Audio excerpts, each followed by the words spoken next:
Capítulo 9. Pasaje al acto y acting out. Dejarse caer y subir a la escena. La yoización. El corte natal. El goce del síntoma. Las mentiras del inconsciente. La pasión de Freud. Hoy vamos a continuar hablando de lo que les designo como A minúscula. Empezaré recordando su relación con el sujeto y ello con el fin de mantener nuestro eje y no darles la oportunidad de una deriva por mi propia explicación. Sin embargo, lo que vamos a acentuar hoy es su relación con el otro, con mayúscula. El aislamiento de A minúscula se produce a partir del otro y es en la relación del sujeto con el otro que se constituye como resto. Por eso he reproducido este esquema, que es homólogo al aparato de la división.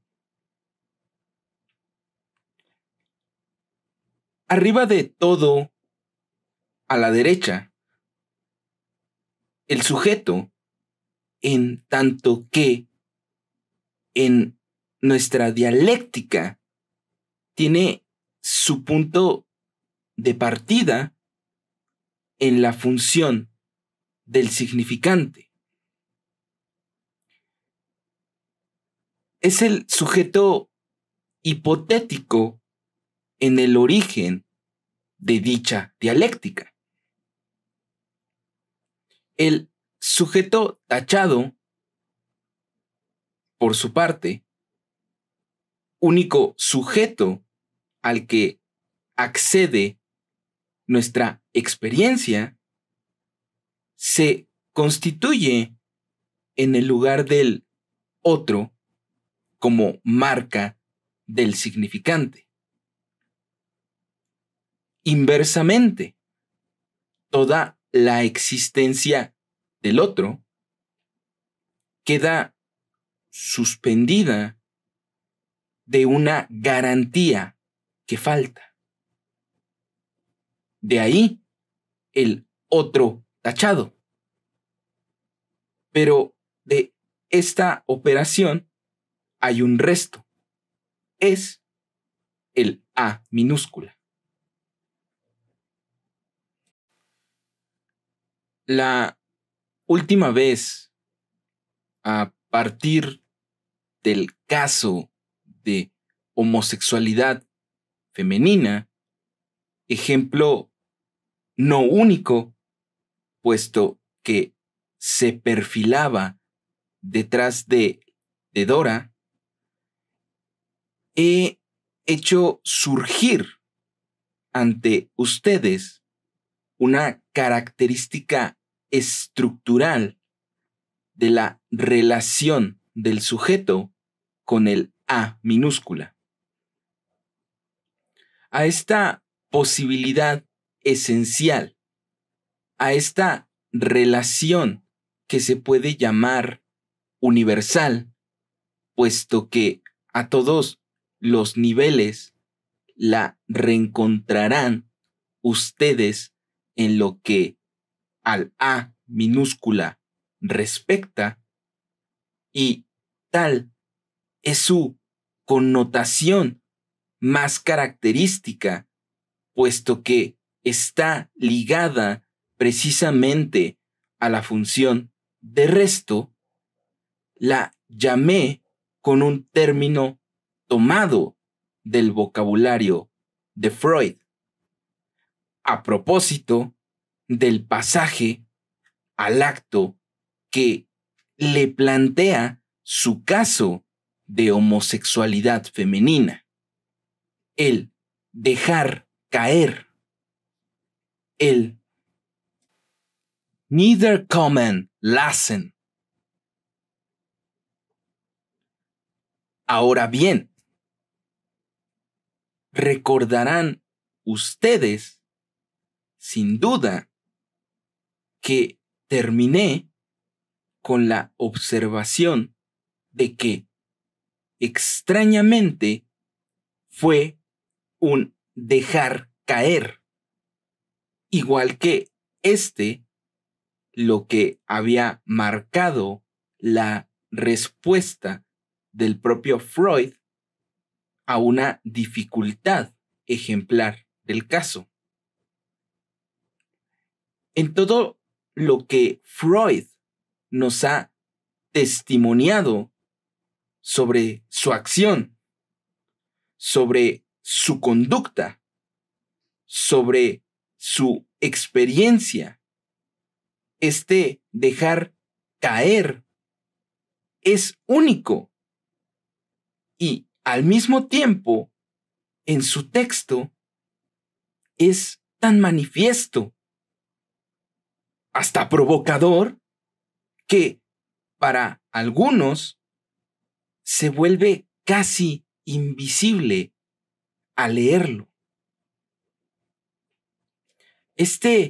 Dejar caer es el correlato esencial del pasaje al acto. Aún es necesario precisar desde qué lado es visto dejar caer.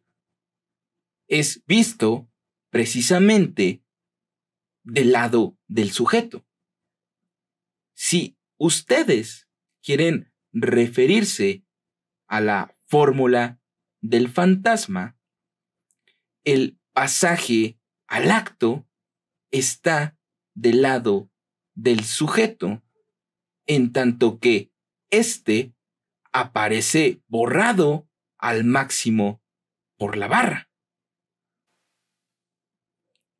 El momento del pasaje al acto es el del mayor embarazo del sujeto, con el añadido comportamental de la emoción como desorden del movimiento. Es entonces cuando, desde allí, donde se encuentra, a saber, desde el lugar de la escena en la que, como sujeto fundamentalmente historizado, puede únicamente mantenerse en su estatuto de sujeto, se precipita y bascula fuera de la escena. Esta es la estructura misma del pasaje al acto. La mujer del caso de homosexualidad femenina salta por encima de la pequeña barrera que la separa del canal por donde pasa el pequeño tranvía semisubterráneo. Dora pasa al acto en el momento del embarazo en que la pone la frase trampa, la trampa torpísima del señor K. Mi mujer no es nada para mí. La bofetada que ella le da entonces no puede expresar nada más que la más perfecta ambigüedad. Es al señor K o a la señora K a quien ama. No es ciertamente la bofetada la que nos lo dirá, pero semejante bofetada es uno de aquellos signos, de aquellos momentos cruciales en el destino que podemos ver resurgir de generación en generación, con su valor de cambio de agujas en un destino. El sujeto se mueve en dirección a evadirse de la escena. Es lo que nos permite reconocer el pasaje al acto en su valor propio y distinguir de él lo que es muy distinto. Ya lo verán ustedes, a saber, el acting out. Habré de darles otro ejemplo bien manifiesto. ¿Alguien discutiría este rótulo para lo que llaman una fuga? ¿A qué llamamos fuga en el sujeto? Siempre puesto más o menos en posición infantil, que allí se lanza, sino a esa salida de escena, esa partida errática hacia el mundo puro, donde el sujeto sale a buscar, a reencontrar algo expulsado, rechazado por doquier. Se hace mala sangre, como se suele decir, y, por supuesto, vuelve, lo cual puede ser una oportunidad para él de darse aires. La partida es ciertamente el paso de la escena al mundo. Por eso era tan útil que planteara en las primeras fases de este discurso sobre la angustia la distinción esencial de estos dos registros.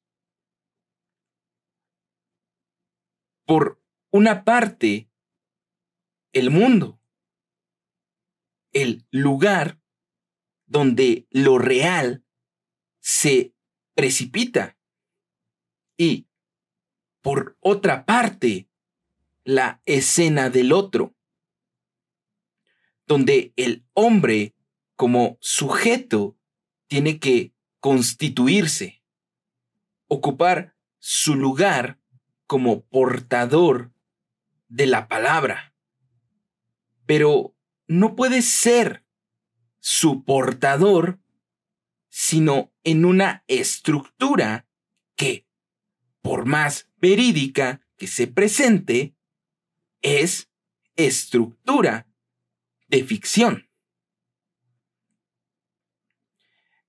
Antes de ir más lejos en la función de la angustia, les anuncio que les hablaré enseguida del acting out. Aunque de entrada pueda parecer ser más bien del orden de la evitación de la angustia.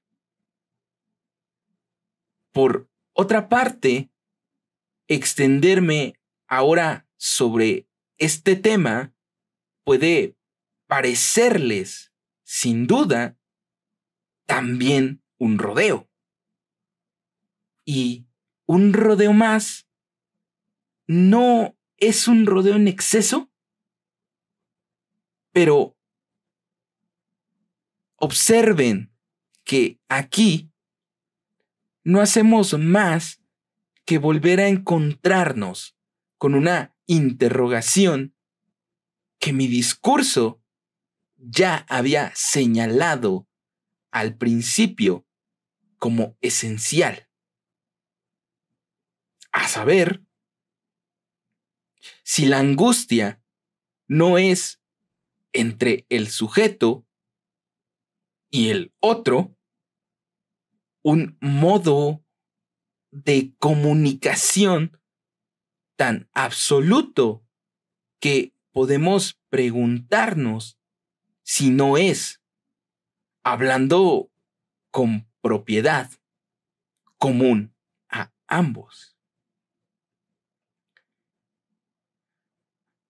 Advertiré a este respecto que debemos tener en cuenta el hecho de la angustia en algunos animales.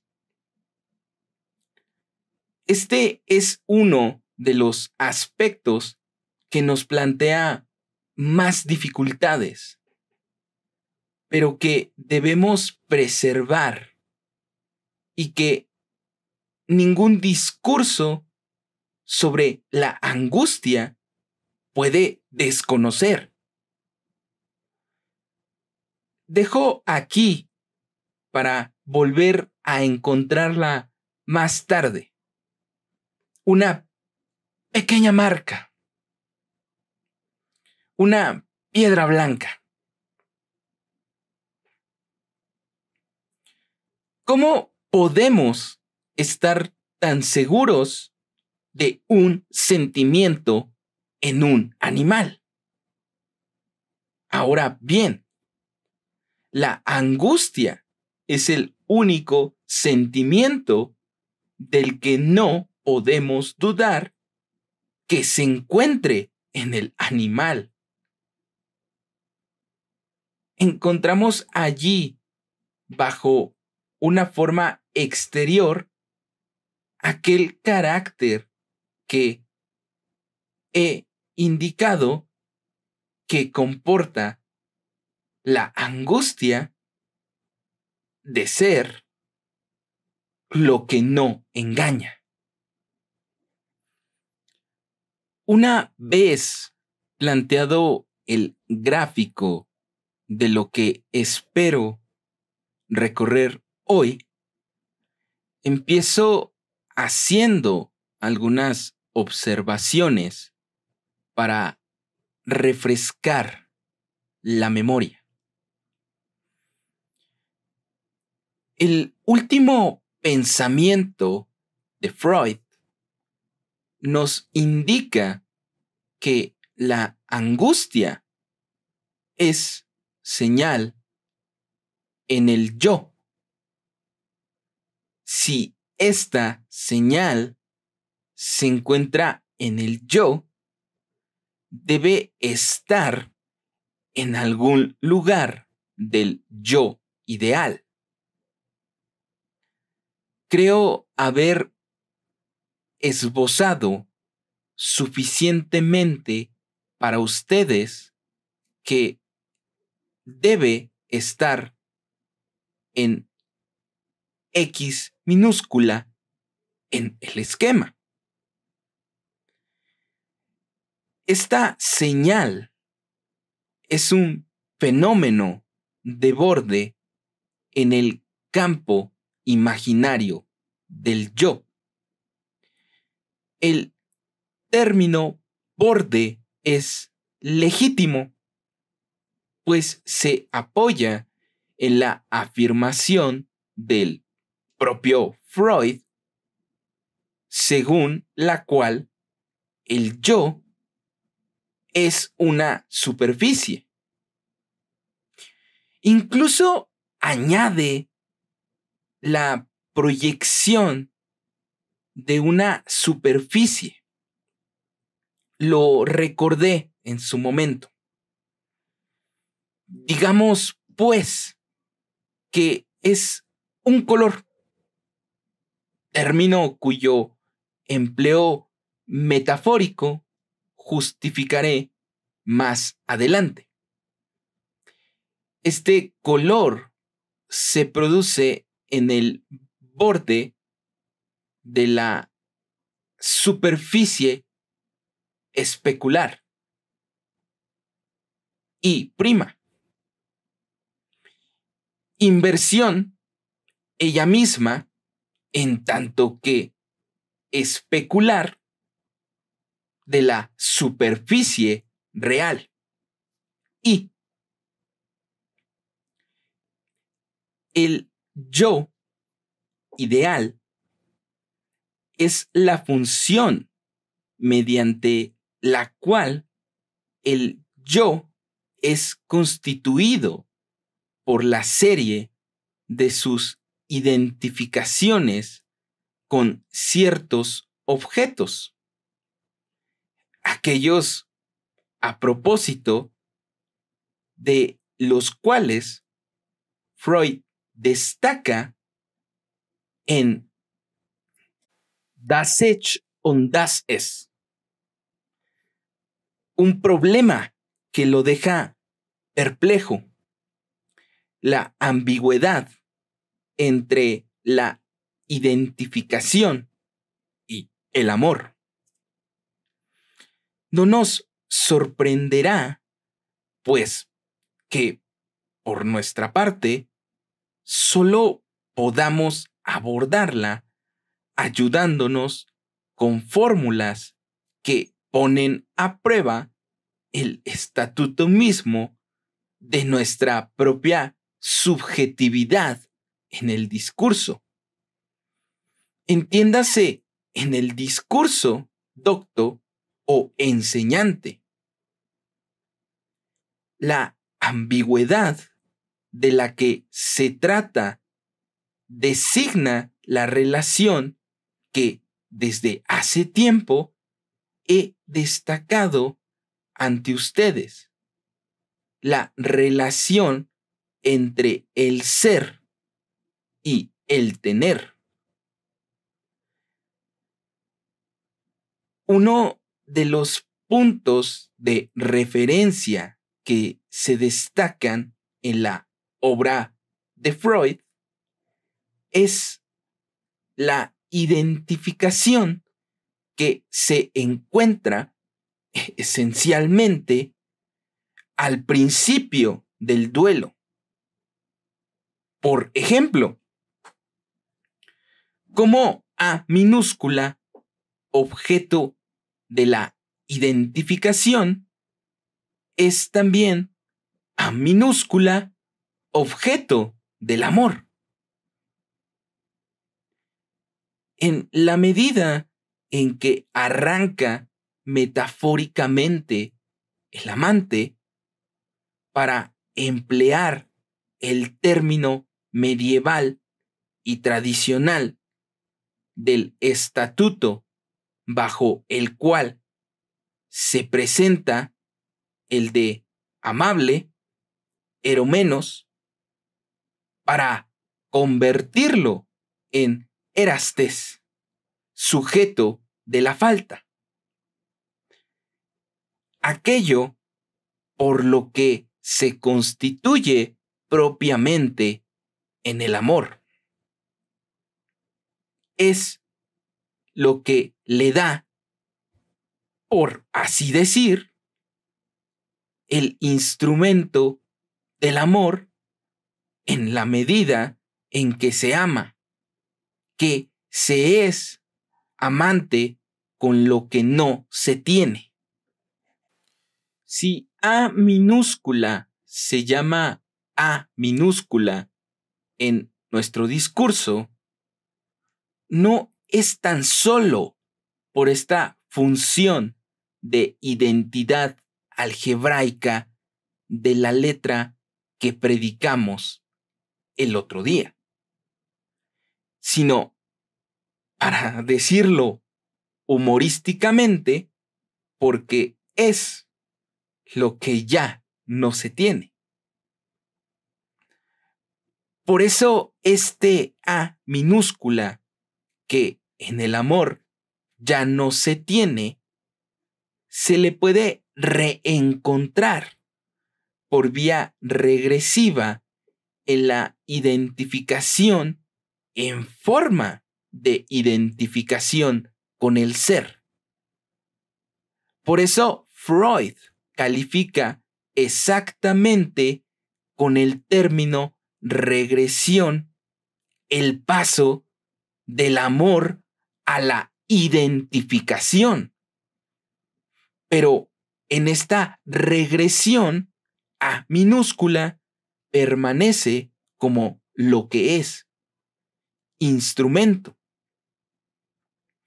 Es con lo que se es que se puede tener o no, por así decir. Es con la imagen real constituida cuando emerge como I, con lo que se atrapa o no en este cuello la multiplicidad de los objetos A minúscula, aquí representados por las flores reales, y ello gracias al espejo cóncavo del fondo, símbolo de algo que debe encontrarse en la estructura del córtex,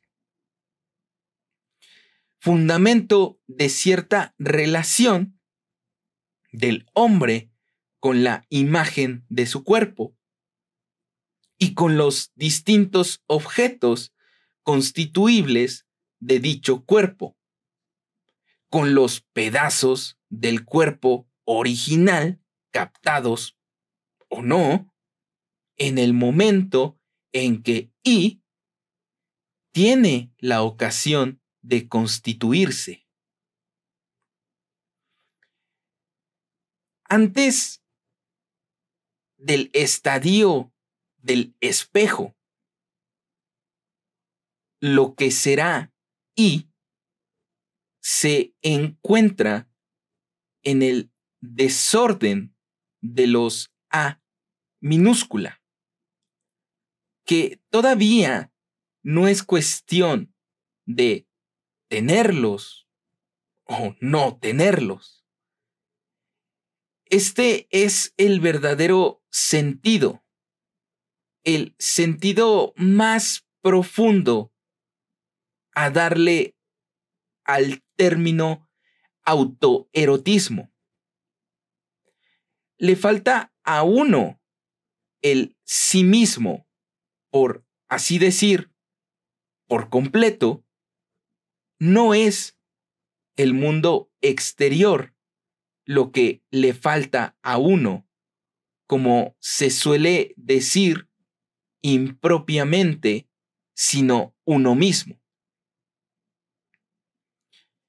Aquí se inscribe la posibilidad de este fantasma del cuerpo despedazado que algunos de ustedes han encontrado en los esquizofrénicos. Por otra parte, esto no nos permite decidir el determinismo de este fantasma, y por eso he señalado el mérito de una investigación reciente sobre las coordenadas de dicho determinismo.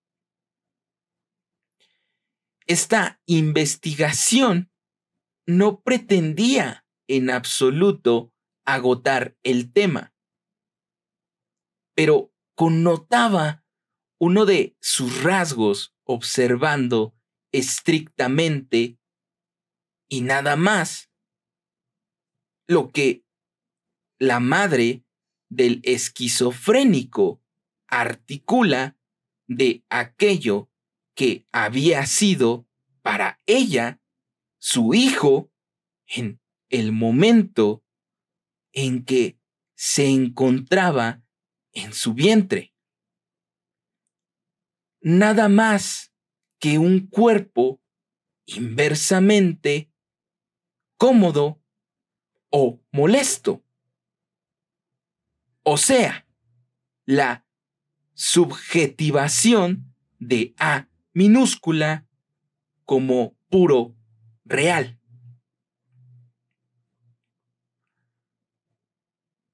Permanezcamos todavía un momento en este estado antes del surgimiento de la imagen I, antes de la distinción entre todos los A minúscula y esta imagen real con respecto a la cual ellos serán el resto que se tiene o no se tiene para hacer la siguiente observación. Freud nos dice que la angustia es un fenómeno de borde, una señal que se produce en el límite del yo, cuando éste se ve amenazado por algo que no debe aparecer. Esto es el A minúscula, el resto aborrecido del otro.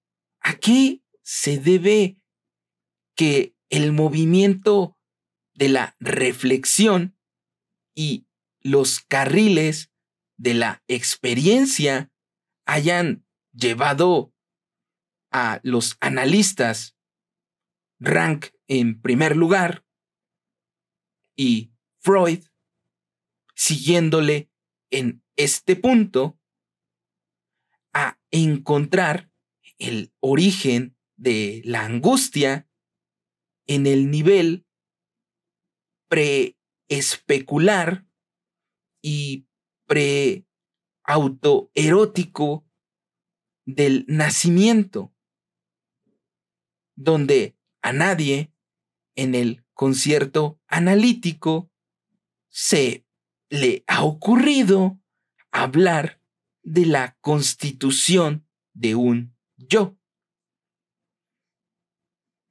Ahí está, sin duda, la prueba de que, si bien es posible definir la angustia como señal, fenómeno de borde en el yo, cuando el yo está constituido, esto seguramente no es exhaustivo. Lo encontramos de nuevo muy claramente en fenómenos que se hallan entre los más conocidos que acompañan a la angustia. Los designados como fenómenos de despersonalización son precisamente los fenómenos más contrarios a la estructura del yo en cuanto tal. Esto suscita para nosotros una cuestión que no podremos evitar: la de situar auténticamente la despersonalización en la medida en que bajo esta rúbrica sí se ven las divergencias de los autores. Se agrupan los fenómenos de una forma ciertamente ambigua desde el punto de vista analítico.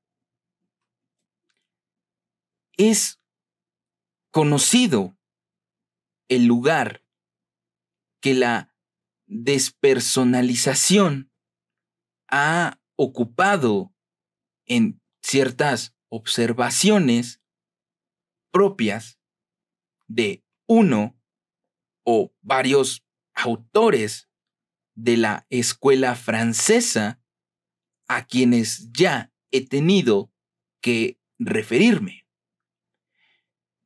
Les resultará fácil reconocer las relaciones que existen entre estas observaciones y lo que desarrollo aquí, y presumiblemente los esbozos que he hecho previamente no son ajenos a ello.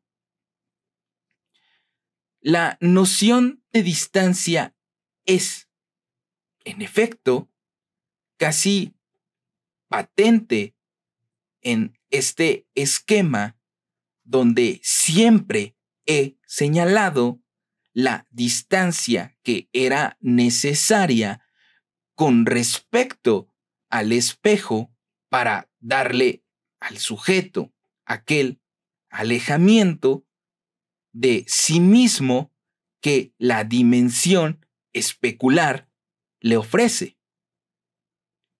De ello no se debiera concluir que un acercarse, cualquiera que sea capaz de darnos la solución de las dificultades que engendra la necesidad de dicha distancia. En otros términos, lo que hay que decir no es que en la psicosis los objetos sean invasores. ¿Qué peligro representa para el yo? Es la estructura misma de esos objetos lo que los hace inadecuados para la yoización.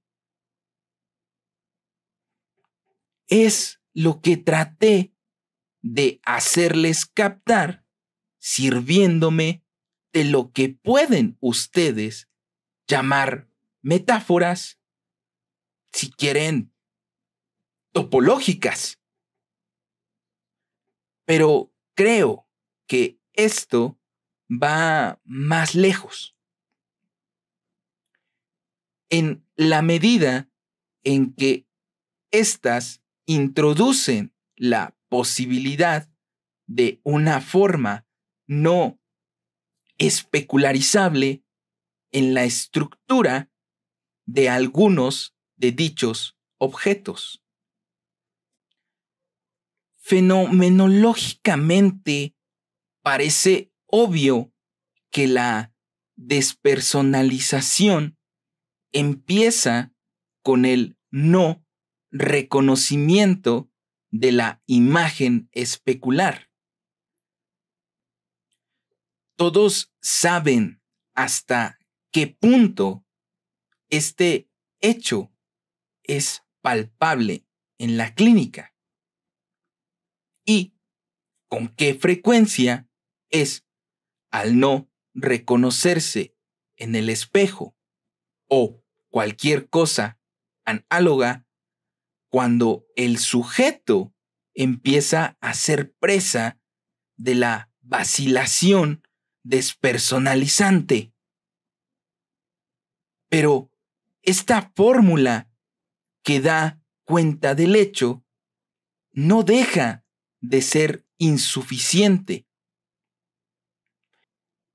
Si lo que se ve en el espejo es angustiante, es por no ser algo que pueda proponerse al reconocimiento del otro.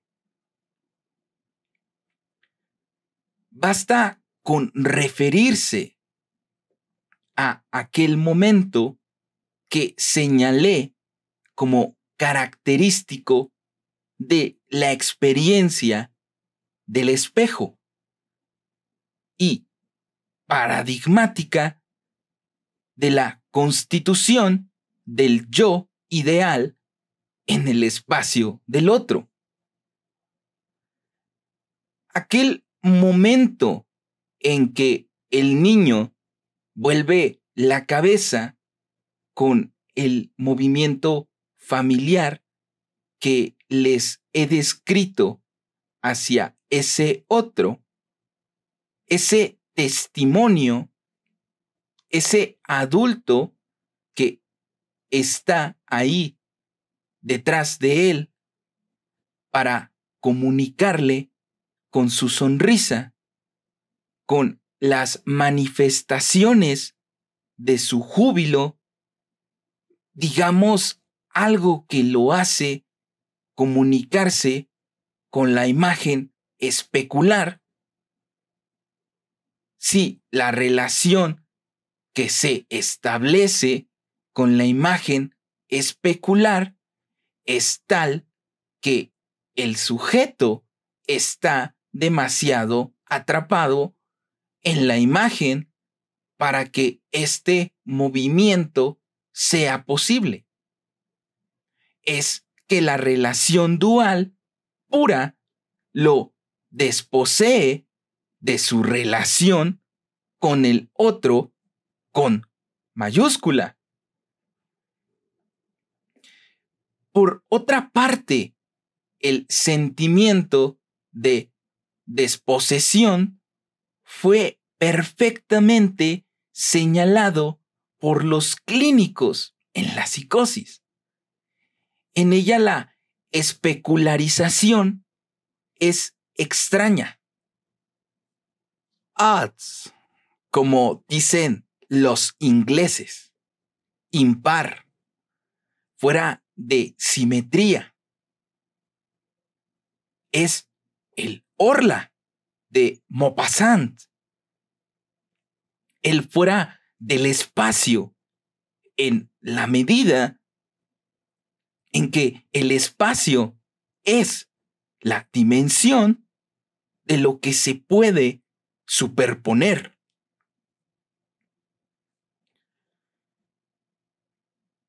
En el punto en que nos hallamos, detengámonos en lo que significa la separación ligada a la angustia del nacimiento. ¿Subsiste ahí alguna imprecisión que engendra toda clase de confusiones? Me falta tiempo para hacer algo más que indicarlo y volveré a ocuparme de ello. Pero sepan, sin embargo, que conviene plantear grandes reservas en lo referente a la estructuración del fenómeno de la angustia en este lugar del nacimiento. Les bastará con remitirse al texto de Freud. En el plano de la angustia del nacimiento, dice, se constituye toda una constelación de movimientos principalmente vasomotores y respiratorios. Constelación real que será transportada a la angustia en su función de señal, al modo en que se constituye el acceso histérico. Reproducción, a su vez, de movimientos heredados para la expresión de ciertos momentos emocionales. Esto es ciertamente del todo inconcebible. Es imposible situar al comienzo una relación tan compleja de la angustia con el yo, si luego podrá servirle como señal al yo. Ello es solo por intermedio de la relación de I con el A minúscula y precisamente con lo que tenemos que encontrar en él como estructural, o sea, el corte. Pero entonces, la separación característica al principio, la que nos permite abordar y concebir la relación, no es la separación respecto de la madre. El corte de que se trata no es entre el niño y la madre. La forma en que el niño habita originalmente en la madre es, en todo, como la relación del huevo con el cuerpo de madre en los mamíferos. Como ustedes saben, hay todo un aspecto en el que es con respecto al cuerpo de la madre, cuerpo extraño, cuerpo parásito, cuerpo incrustado mediante raíces arteriovenosas de su corión en el órgano especializado para recibirlo, el útero, con cuya mucosa se encuentra en una cierta intrincación. El corte que nos interesa, el que aporta su marca a cierto número de fenómenos reconocibles clínicamente y que, por lo tanto, no podemos eludir, es un corte que, gracias a Dios, para nuestra concepción, es mucho más satisfactorio que el corte del niño que nace en el momento en que cae al mundo. Corte respecto ¿a qué? A las envolturas embrionarias. No tengo más que remitirlos a ustedes a cualquier libraco de embriología de menos de 100 años de antigüedad para que puedan captar en él que para tener una noción completa de este conjunto preespecular que es el A minúscula, es preciso que consideren las envolturas como elemento del cuerpo del niño. La diferenciación de las envolturas se produce a partir del huevo. Y verán ustedes de qué formas tan curiosas. Confío lo suficiente en ustedes tras nuestros trabajos del año pasado en torno al CrossCap, en los esquemas que ilustran las envolturas podrán ver manifestarse todas las variedades de la relación del interior con el exterior, el celoma externo en el que flota el feto envuelto en su amnios, la cavidad amniótica, a su vez envuelta por una hoja ectodérmica que presenta su cara hacia el exterior en continuidad con el endoblasto. En suma, verán ustedes hasta qué punto es patente la analogía entre lo que es separado de estas envolturas con el corte del embrión y la separación en el CrossCap de cierto A minúscula enigmático en el que he insistido.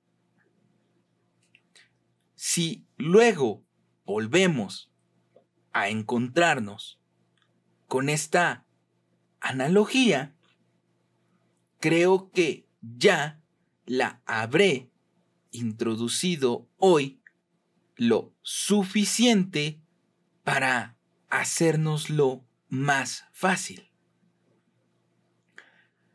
Nos queda por hacer hoy, por lo tanto, aquello que les anuncié sobre lo que indica el acting out de la relación esencial del A minúscula con el A mayúscula.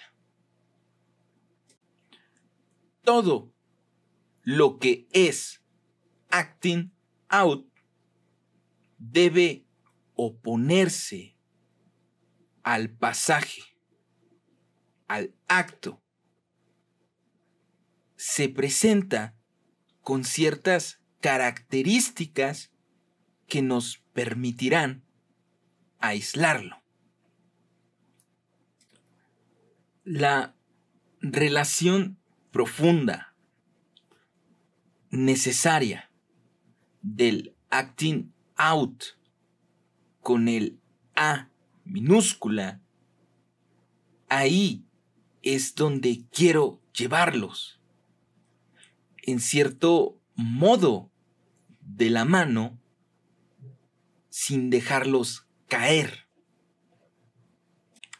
Adviertan ustedes en sus observaciones clínicas hasta qué punto sostener con la mano para no dejar caer es del todo esencial en cierto tipo de relaciones del sujeto. Cuando den con algo así, pueden estar absolutamente seguros de que es un A minúscula para el sujeto. Esto produce uniones de un tipo muy extendido, que no por ello son más cómodas de manejar, ya que, por otra parte, el A minúscula en cuestión puede ser para el sujeto, el superyo, más incómodo. Hay un tipo de madre que llamamos madre fálica, término que no carece de propiedad, pero que empleamos sin saber en absoluto lo que queremos decir. Les aconsejo prudencia antes de aplicar esta etiqueta, pero si se ocupa de alguien que les dice que cuanto más precioso es un objeto para ella, inexplicablemente tiene la atroz tentación de no retener a este objeto en una caída, esperando no sé qué de milagroso en esa especie de catástrofe, y que el niño más amado es precisamente aquel que un día inexplicablemente dejó caer. Entonces, podrán identificar lo que conviene llamar, en este caso, una madre fálica. Sin duda hay otras modalidades. Nosotros decimos que es la que nos parece menos engañosa. En la tragedia griega, y esto no le pasó desapercibido a la perspicacia de Giraldux, el reproche más profundo de Electra para con Clitemnestra es que un día ésta la dejó deslizarse de sus brazos. Estamos ahora en el acting out. En el caso de homosexualidad femenina. Mientras que la tentativa de suicidio es un pasaje al acto, toda la aventura con la dama de dudosa reputación, elevada a la función de objeto supremo, es un acting out. Mientras que la bofetada de Dora es un pasaje al acto. Todo su comportamiento paradójico con la pareja de los K, que Freud descubre enseguida con tanta perspicacia, es un acting out. El acting out es esencialmente algo en la conducta del sujeto que se muestra. El acento demostrativo de todo acting out, su orientación hacia el otro, debe ser destacado. En el caso de homosexualidad femenina, Freud insiste en ello. La conducta de la chica se exhibe ante los ojos de todos. Cuanto más escandalosa resulta tal publicidad, más se acentúa su conducta. Y lo que se muestra esencialmente como distinto de lo que es. Lo que es, nadie lo sabe. Pero que es distinto, nadie lo duda. Lo que es, Freud lo dice de todas formas. Es que ella habría querido un hijo del padre. Pero si ustedes se conforman con eso, es que no son difíciles de conformar. Porque el hijo en cuestión no tiene nada que ver con una necesidad maternal.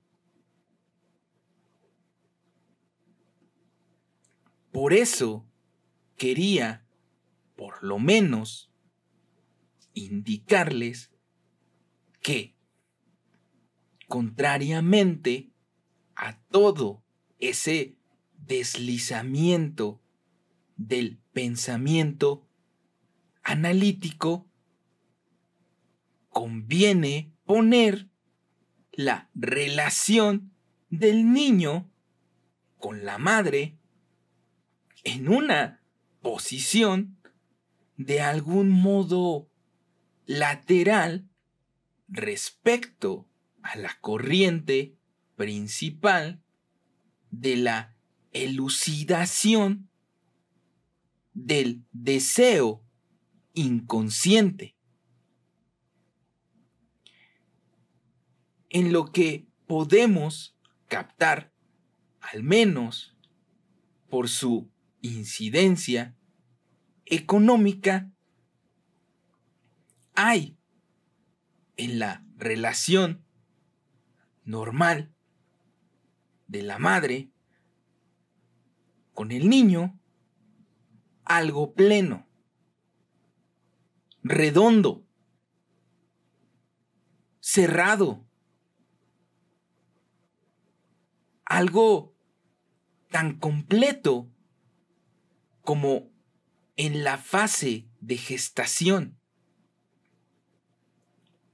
hasta tal punto que necesitamos cuidados del todo especiales para hacerla entrar en nuestra concepción y para ver cómo se aplica su incidencia a la relación de corte entre I y A minúscula. Después de todo, nos basta con nuestra experiencia de la transferencia para ver en qué momento del análisis nuestras analizadas quedan en cinta. ¿Y para qué le sirve eso? Es siempre el escudo de un retorno al más profundo narcisismo. Pero dejemos eso. Este niño, ella quiso tenerlo, ciertamente, en tanto que otra cosa distinta. Y, por otra parte, esta cosa no se le escapa. Gracias a Dios, a Freud, quería ese niño en tanto que falo. O sea, tal como la doctrina lo enuncia, de la forma más desarrollada en Freud como sustituto. Ersatz de algo que cae de lleno en nuestra dialéctica del corte y de la falta del A minúscula como caída, como faltante. Es lo que le permite, tras fracasar en la realización de su deseo, realizarlo al mismo tiempo de otra y de la misma manera como Erastés. Se hace amante. En otros términos, se exige en aquello que ella no tiene. El falo. Y para mostrar bien que lo tiene, lo da. Es, en efecto, una forma del todo demostrativa. Se comporta respecto a la dama.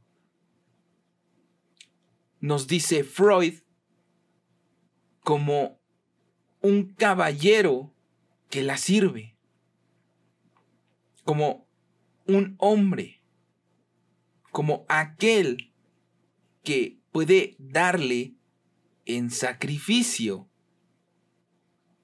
lo que tiene, su falo.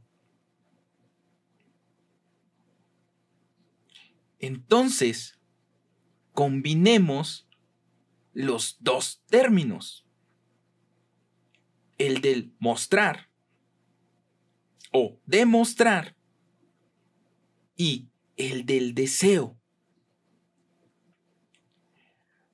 para aislar un deseo cuya esencia es mostrarse como otro. Y sin embargo, mostrándose como otro, designarse de este modo.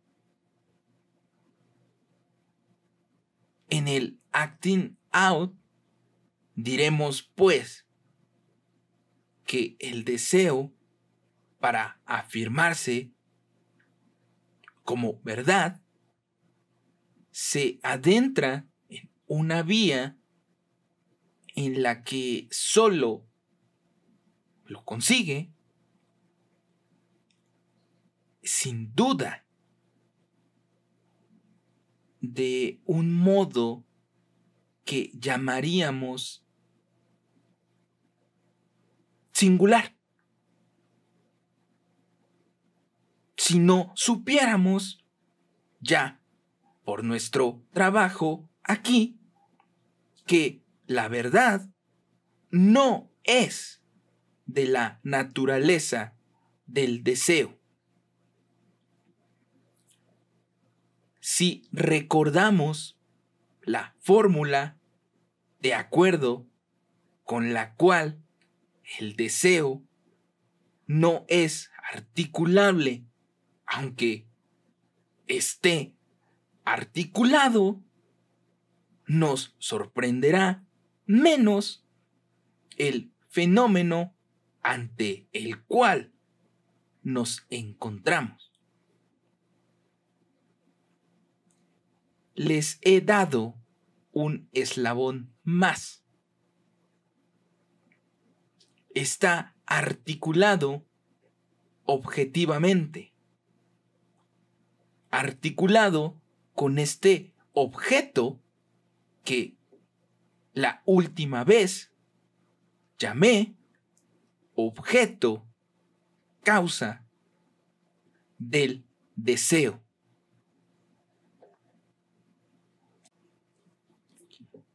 El acting out es esencialmente la demostración, la mostración, sin duda, velada, pero no velada en sí.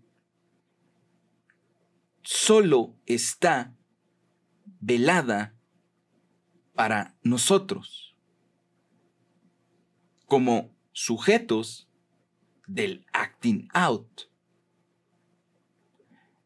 En la medida en que eso habla, en la medida en que eso podría hacer verdad, sino por el contrario, es visible al máximo.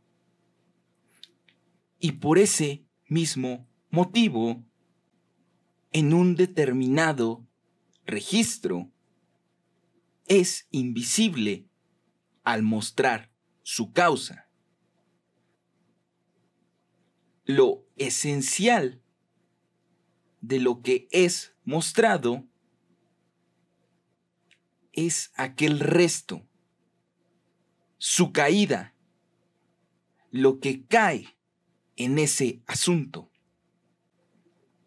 Entre el sujeto dólar, aquí, otrificado, por así decir, en su estructura de ficción, y el otro, A mayúscula, no autentificable, nunca del todo autentificable, lo que surge es este resto, A minúscula, es la libra de carne,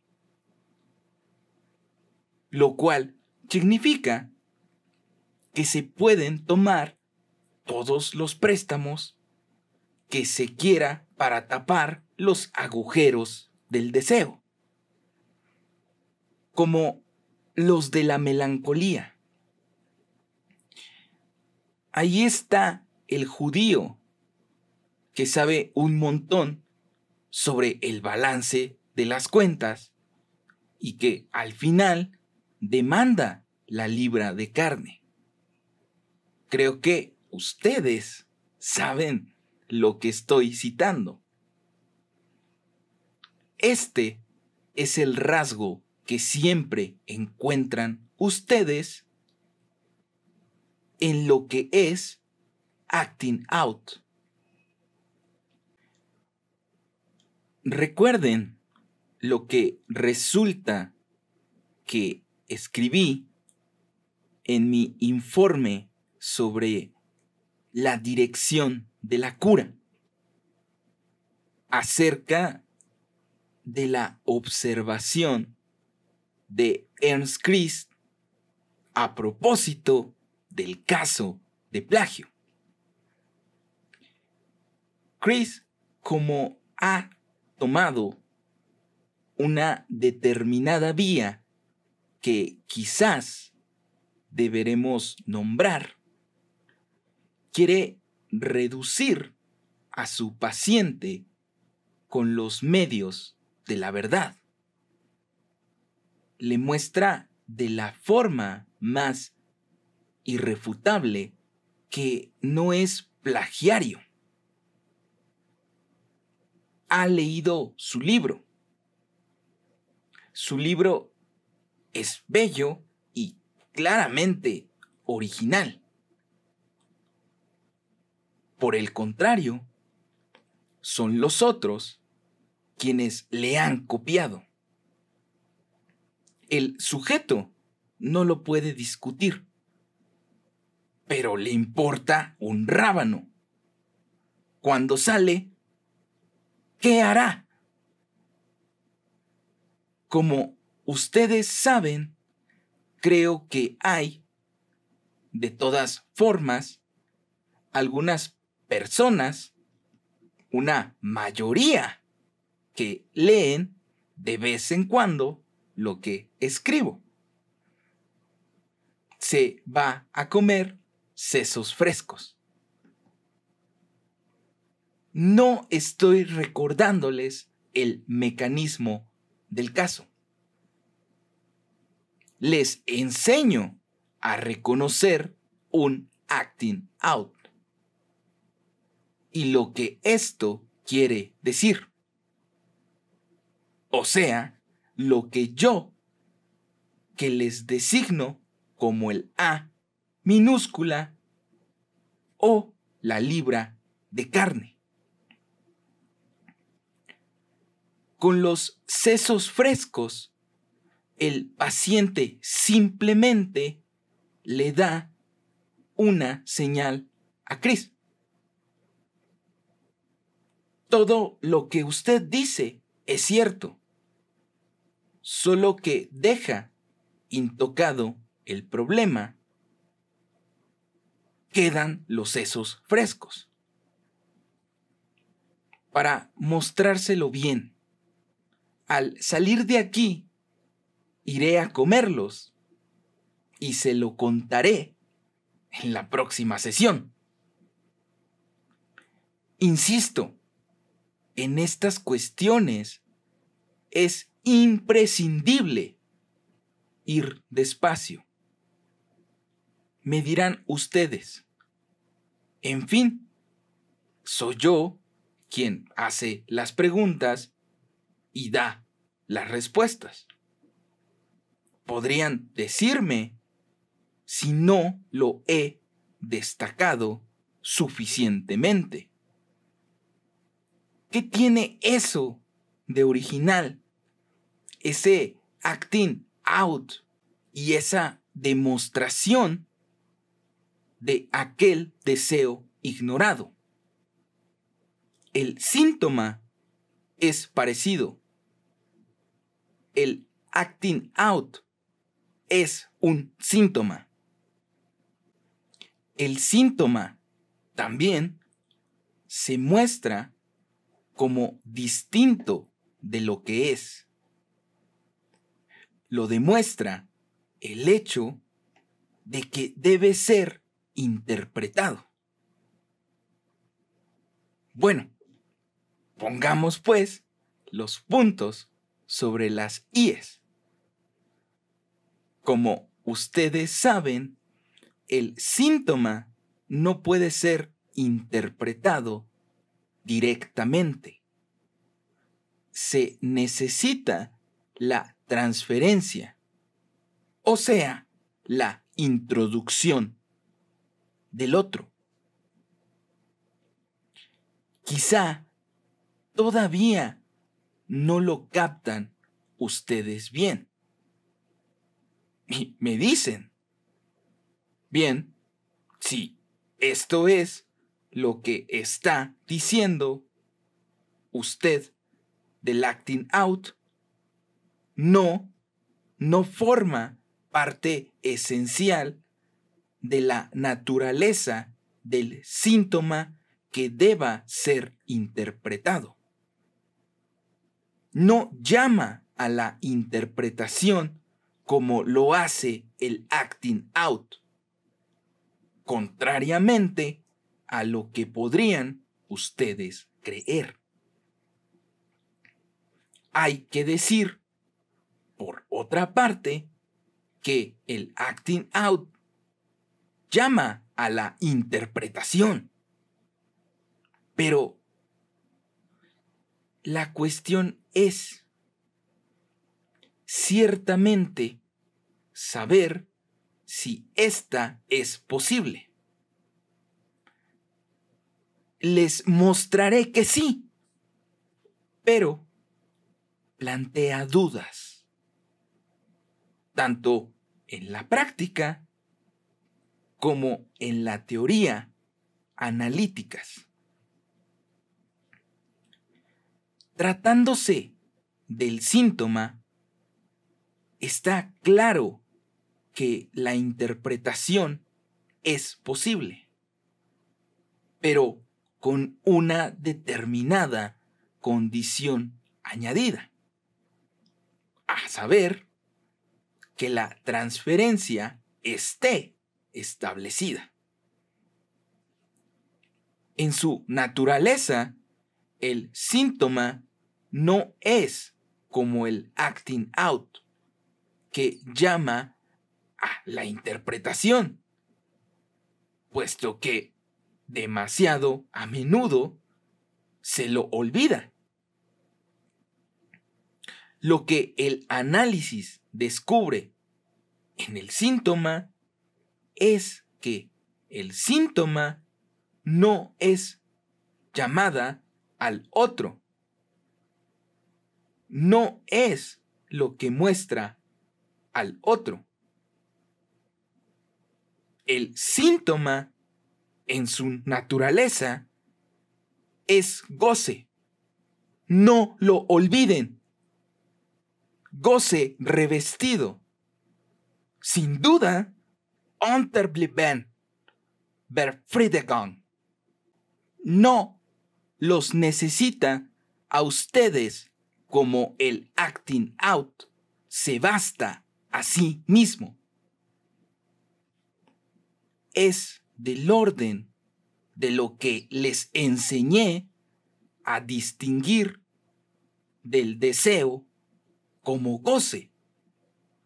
Es decir, que este último se dirige hacia la cosa. Una vez atravesada la barrera del bien, referencia a mi seminario sobre la ética, o sea, del principio del placer, y por eso dicho goce puede traducirse como un unlust. Para quienes todavía no lo hayan oído, este término alemán significa displacer. Todo esto no soy yo quien lo inventa y no soy yo quien lo articula. Está dicho en sus propios términos en Freud. Volvamos al acting out. A diferencia del síntoma, el acting out, por su parte, pues bien, es el esbozo de la transferencia. Es la transferencia salvaje. No hay necesidad de análisis como ustedes se lo figuran, para que haya transferencia. Pero la transferencia sin análisis es el acting out. El acting out sin análisis es la transferencia. De ello resulta que una de las cuestiones que se plantean sobre la organización de la transferencia. Por ello entiendo su handling, su manejo. Es saber cómo la transferencia salvaje se puede domesticar, cómo se hace entrar el elefante salvaje en el cercado, cómo poner el caballo a dar vueltas en el picadero. Esta es una de las formas de plantear el problema de la transferencia. Sería muy útil plantearlo por este lado, porque es la única forma de saber cómo actuar con ella en el acting out.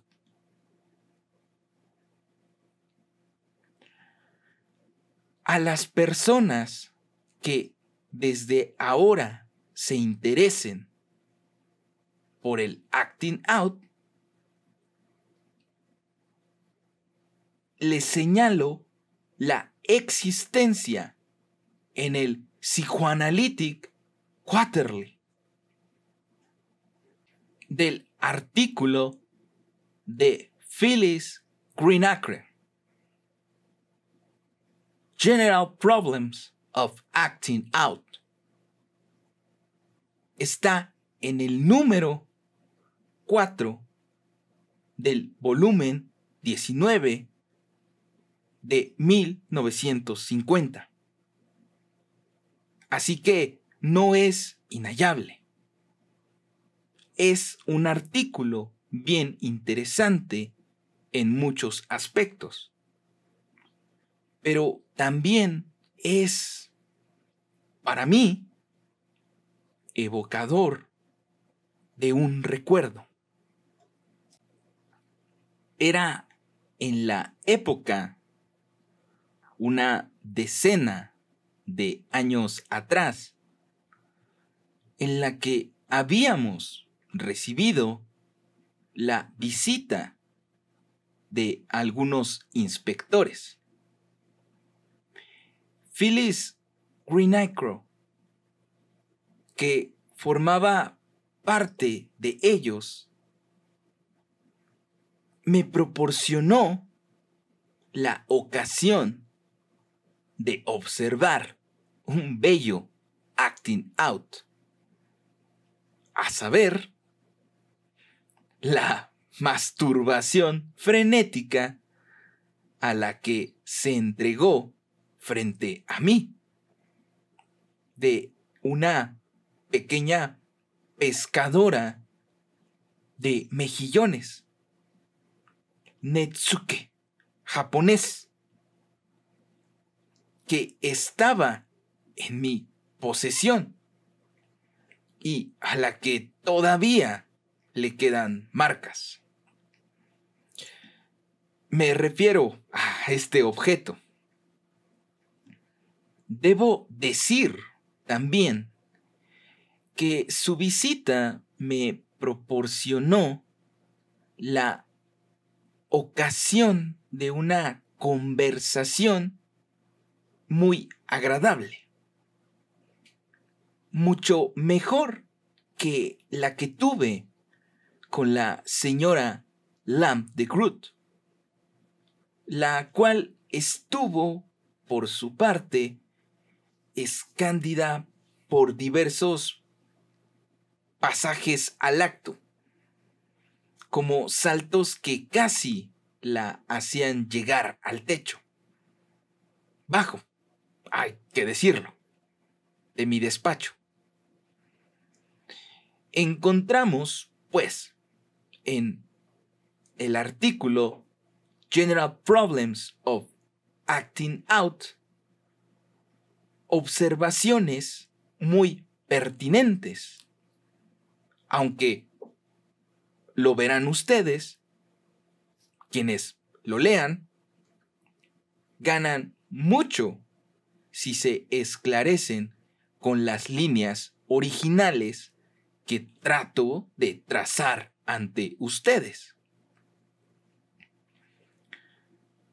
La cuestión es saber cómo actuar frente al acting out. Hay 3 posibilidades, dice ella. Se lo puede interpretar, se lo puede prohibir, se puede reforzar el yo. En cuanto a interpretarlo, ella no se hace muchas ilusiones. Está muy, pero muy bien esa mujer. Phyllis Greenacre, interpretarlo teniendo en cuenta lo que acabo de decirles. Está condenado a tener pocos efectos. Aunque solo fuese porque está hecho para eso, el acting out.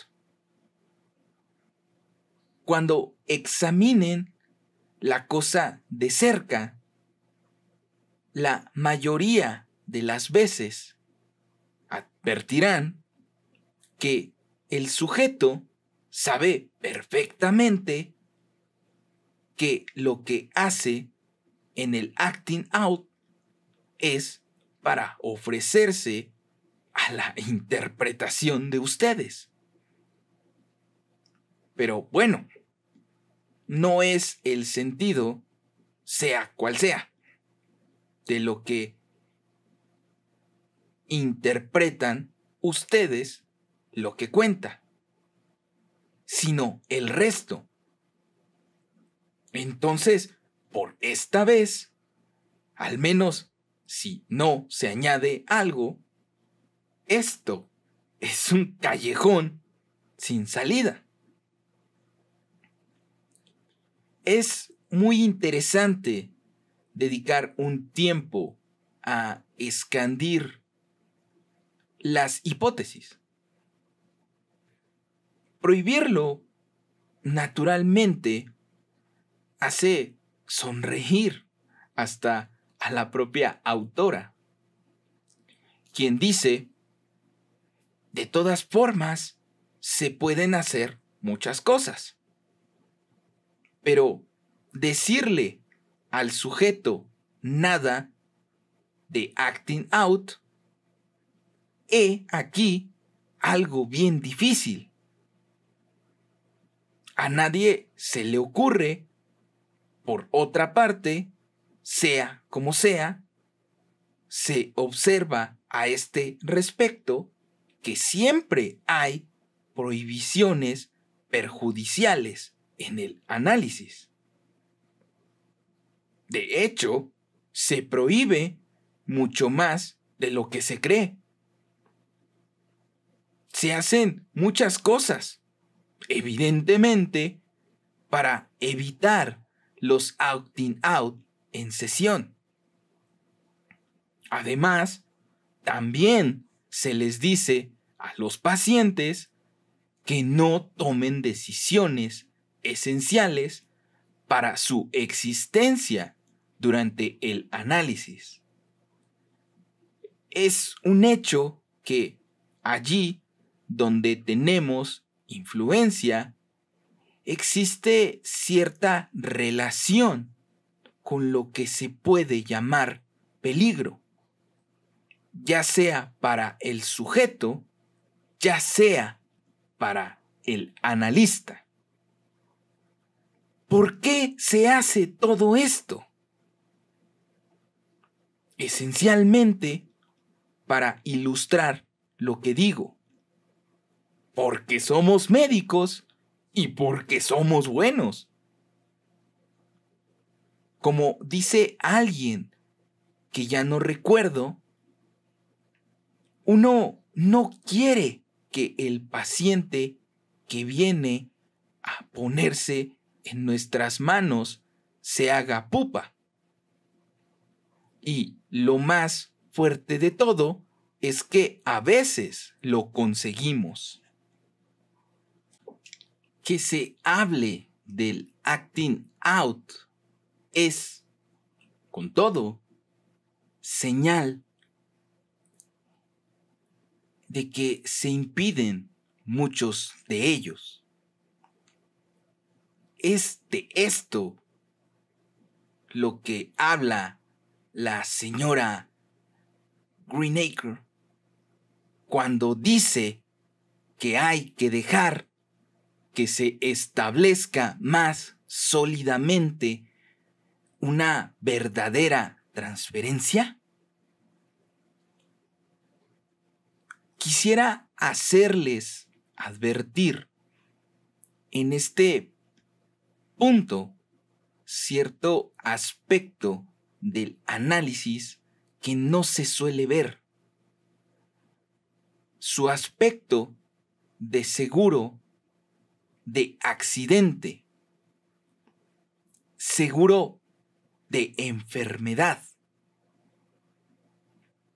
Es muy curioso, de todas formas, hasta qué punto, al menos desde el momento en que un analista ha adquirido lo que llaman experiencia.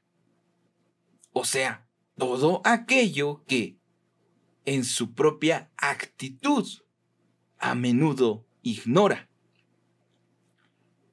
Las enfermedades de corta duración son raras durante los análisis. ¿Hasta qué punto en un análisis que dura cierto tiempo, los resfriados, las gripes, todo eso desaparece e incluso las enfermedades más prolongadas? Si hubiera más análisis en la sociedad, todo iría mejor. Pienso que tanto la seguridad social como los seguros de vida deberían tener en cuenta la proporción de análisis en la población para modificar sus tarifas. Inversamente, cuando ocurre el accidente, no me refiero solamente al acting out, es atribuido muy regularmente al análisis tanto por el paciente como por su entorno. Es cargado en la cuenta del análisis como por naturaleza. Tienen razón. Es un acting out. Por lo tanto, se dirige al otro. Y sé si está en análisis, se dirige al analista. Si él ha ocupado este lugar, peor para él. Tiene, de todos modos, la responsabilidad que corresponde al lugar que él aceptó ocupar.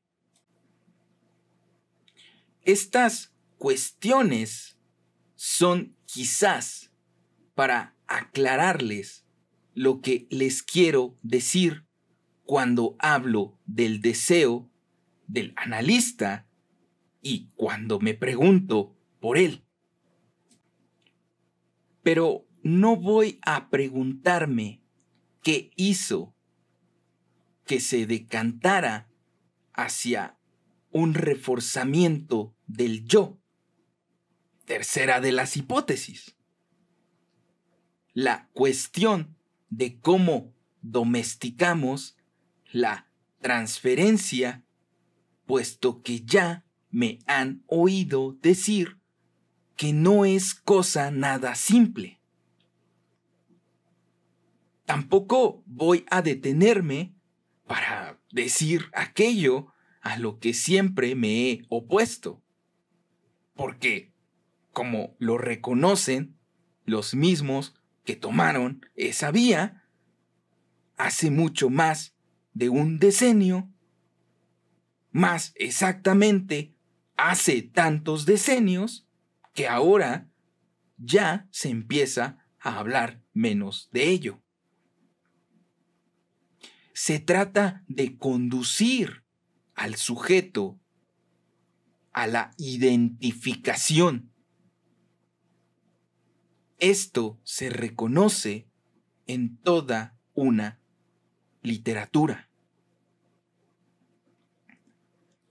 No se trata de una identificación con la imagen como reflejo del yo ideal en el otro, sino con el yo del analista, con el resultado que señala Balin. La crisis verdaderamente maníaca que nos describió como la del fin de un análisis caracterizado de este modo. Esta crisis, ¿qué representa precisamente? La insurrección del A minúscula que permanece absolutamente intocado. Volvamos a Freud y a la observación del caso de homosexualidad femenina, donde tenemos toda clase de indicaciones del todo admirables.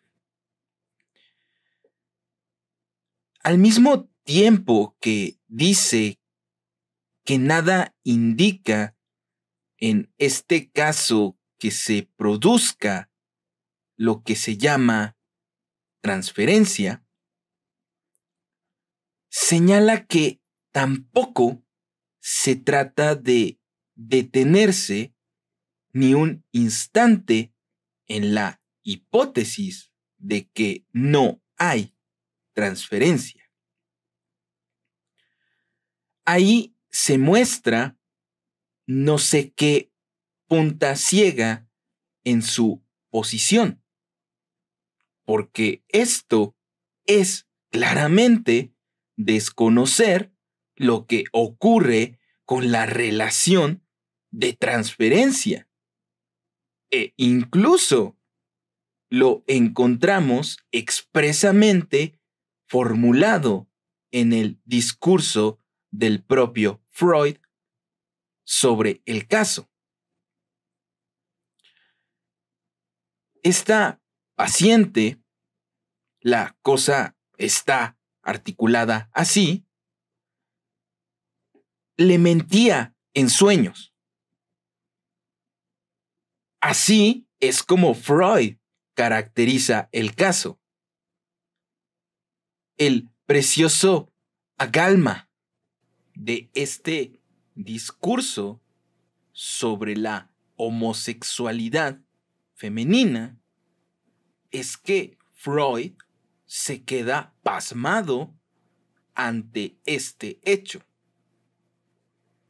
él también hace las preguntas y da las respuestas. Así pues, el inconsciente puede mentir. En efecto, los sueños de esta paciente indican cada día mayores progresos hacia el sexo al que ella está destinada. Pero Freud no se lo cree ni por un momento. Y con razón. Porque la enferma que le cuenta sus sueños le dice al mismo tiempo: pues sí, seguro eso me permitirá casarme y me permitirá al mismo tiempo y mucho mejor ocuparme de las mujeres. Así ella misma le dice que miente. Y por otra parte, Freud no lo duda.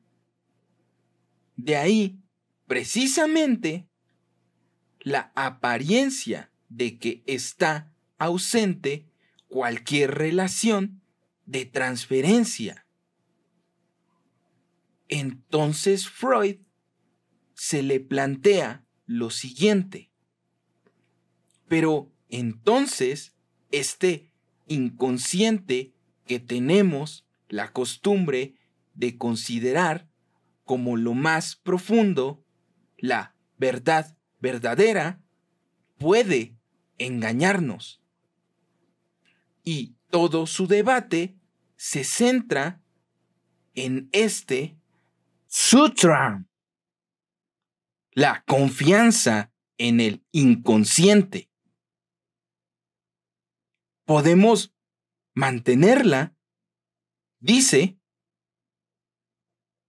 lo afirma en una frase muy característica, porque es tan elíptica y concentrada que casi tiene el carácter de un tropiezo verbal, del que hablo en mi informe de Roma.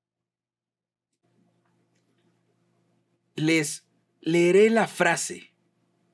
No la he traído hoy. La traeré la próxima vez. Es muy linda. Se trata de una disputa en torno al inconsciente.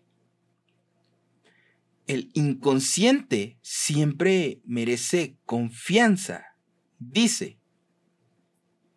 Y el discurso del sueño es otra cosa que el inconsciente resulta de un deseo que viene del inconsciente. Pero admite al mismo tiempo, llegando incluso a formularlo, que por lo tanto es el deseo lo que se expresa a través de dichas mentiras. Ella misma le dice que esos sueños son mentirosos. Ante lo que se detiene Freud es ante el problema de toda mentira sintomática. Vean ustedes lo que es la mentira en el niño. El de lo que el sujeto quiere decir al mentir. Y lo extraño es que Freud tira la toalla ante este agarrotamiento de todos los engranajes. No se interesa por lo que los hace agarrotarse. O sea, el desecho, el pequeño resto, lo que detiene todo y que Sin embargo, es lo que aquí surge como pregunta.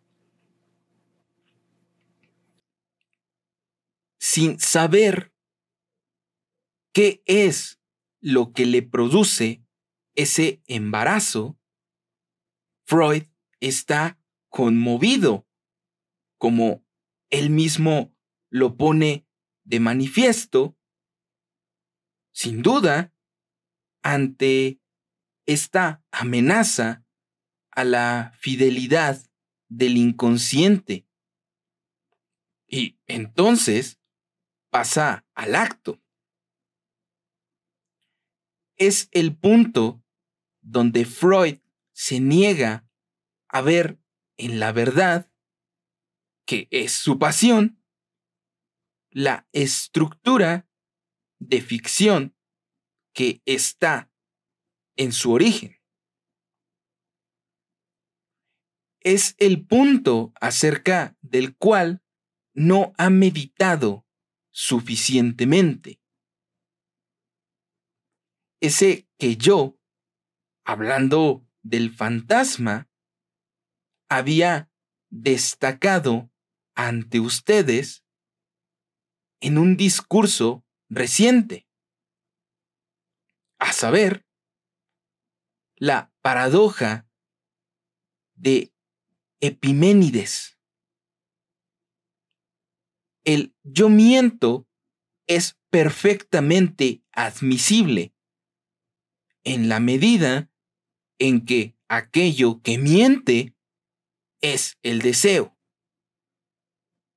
En el momento en que, afirmándose como tal, entrega al sujeto a esa anulación lógica, en la que se detiene el filósofo cuando ve la contradicción del yo miento. Pero después de todo lo que a Freud se le escapa es, lo sabemos, algo que falta en su discurso. Es lo que siempre permaneció para él en estado de pregunta. ¿Qué quiere una mujer? Ahí es donde el pensamiento de Freud tropieza con algo que podemos llamar provisionalmente la feminidad. No me hagan decir que la mujer es en cuanto tal mentirosa cuando digo que la feminidad se sustrae y que algo hay de ese estilo que es, para emplear los términos del I Ching, dulzura que fluye. Algo ante lo cual Freud estuvo a punto de morir asfixiado cuando descubrió, poco después de los hechos, el paseo nocturno, que su prometida, el mismo día en que se intercambiaban sus últimas promesas, había dado, sin decírselo, con cierto primo insignificante. Lo llamó un insignificante, ya no me acuerdo bien, no he consultado la biografía o es cualquier otra cosa.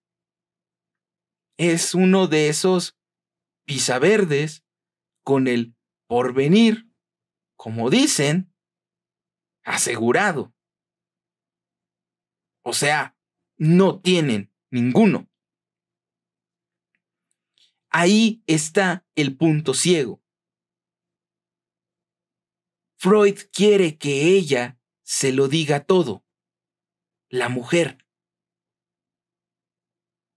Pues bien, ella lo hizo. La talking cure y la chimney sweeping.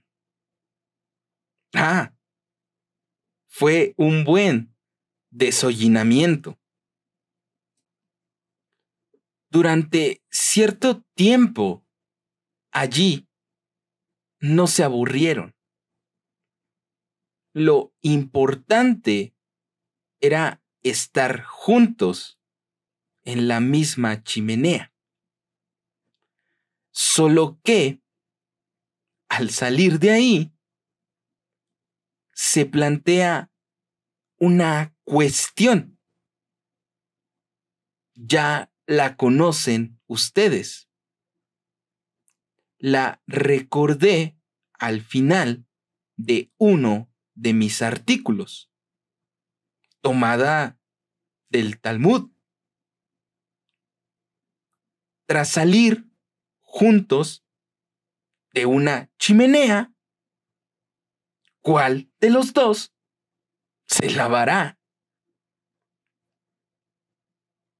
Sí, les aconsejo que relean este artículo. Y no solo aquel, sino también el que escribí sobre la cosa freudiana. La cosa freudiana pueden verla ustedes designada allí. Me atrevo a decir con un acento característico. Es a Diana a quien designo como la que muestra la huida o a la continuación de esa cosa. La cosa freudiana es lo que Freud dejó caer.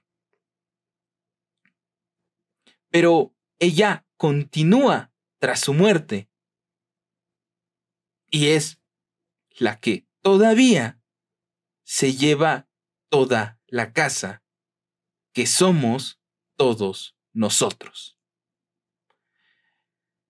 Esta búsqueda la continuaremos la próxima vez. Este seminario se llevó a cabo el 23 de enero de 1963.